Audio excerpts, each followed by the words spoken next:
Hey y'all, I have a TikTok superstar, Comrade CQ here with me. We are at the Prison Talk gathering in California, and I'm really excited because you have a unique arrest story. Yeah, You got prosecuted under the felony murder laws. sure did. That is very similar to the Texas law of parties. Okay. So, can you explain what the felony murder law, like how that works? Felony murder, it basically is a law that stipulates if you are in the commission of a crime with someone and they lose their life, you can be held responsible for their death. So, like in my case, a burglary, I was involved in a burglary with a friend.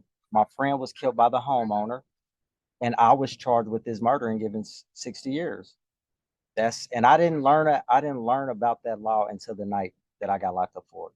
You didn't even know. You didn't know you could catch a murder charge without murdering someone. Exactly. And now from social media and other outlets, I'm finding out not a lot of people know about that. People is like, are you serious? There's a law like that?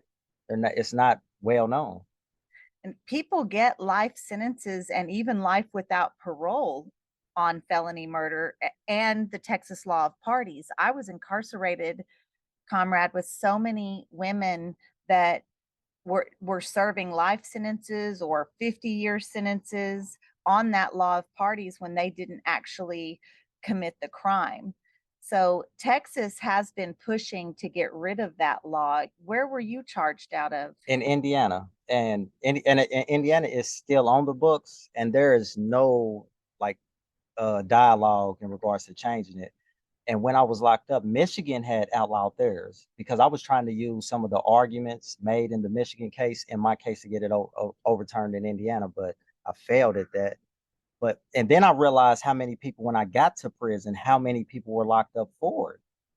And it's problematic for a lot of reasons. First of all, it's you're charged with murder. Murder by definition, knowingly and intentionally killing somebody else. It's like I didn't intend to kill my friend, and then it goes on your paperwork as murder. Like if you pull my charge up, it just says murder. It doesn't have any circumstances, nothing like that. So, and that becomes a whole different beast when it comes to trying to find a job. Right. And I have a friend, she did 30 years under the Texas law of parties, and she has that same thing. She has a murder charge, just like you, when she didn't actually commit that crime. Mm. So now what she's finding is not only is she an older person trying to find employment, not only does she have a felony background trying to find employment, but now she has a felony background that says murder. So, any advice for people that are overcoming that kind of situation? Because it's a lot more than people think, right? Yeah, it's a lot more. And when you just said those factors, I mean, there's uh, there's there's a few levels.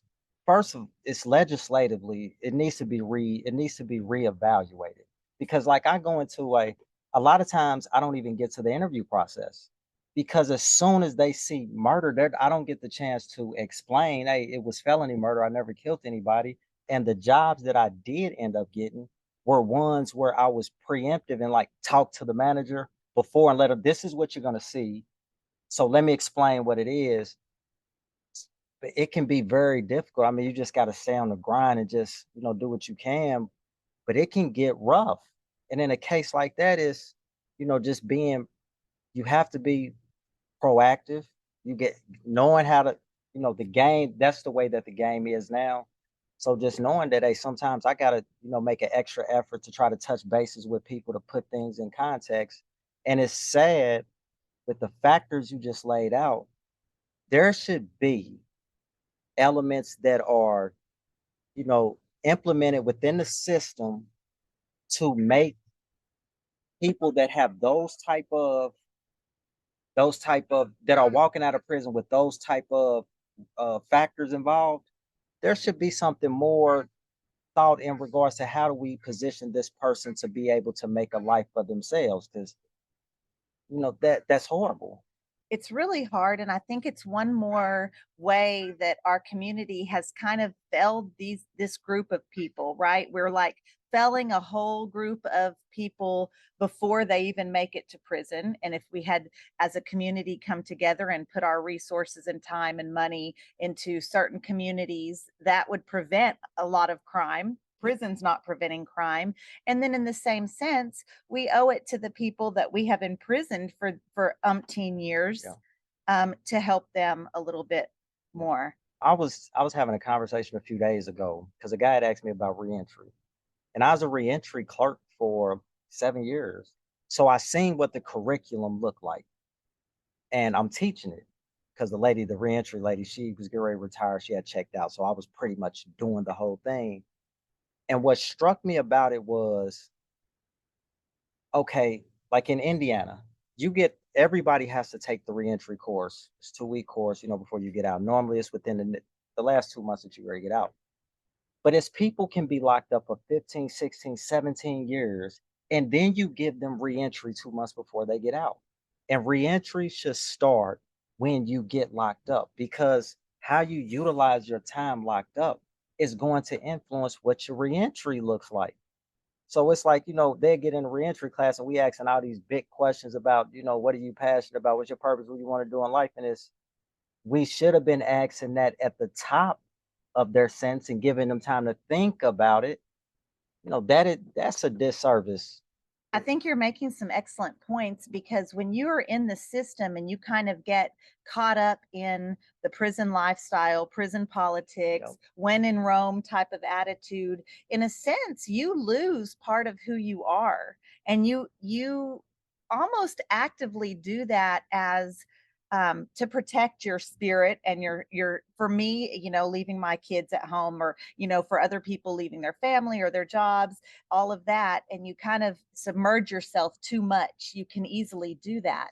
But if we're talking about reentry at the beginning of the sentence, and we're helping people find out who, not only who they are, but what they want to change about themselves to make them better, those are the kind of conversations we need to be having early on in a sentence. I think you're absolutely right. Exactly, because I get I get to I get locked up at 19 in the county jail 2.5 years, get 6 years, going to go to prison. So I get there 21, and nobody ever tried to tell me, how do you do time? And normally when people formulate that, it's in the context of the inmate only specific how you do time.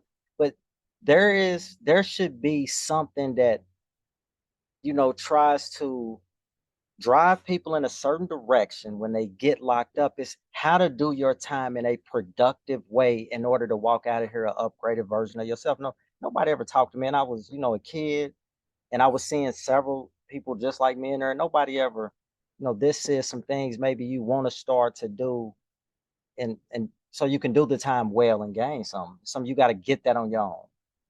You got to get it on your own, and if you don't, you just don't, and you walk out either the same person or a downgraded version.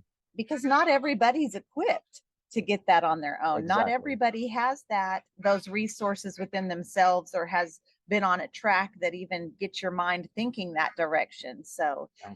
I don't want to keep much more of your time. We have a busy schedule today, guys. If you want to know Comrade's full story, and I'm sure you do, it's huge. 19 years old, arrested, 60-year sentence for felony murder, a murder charge that when he didn't actually commit murder.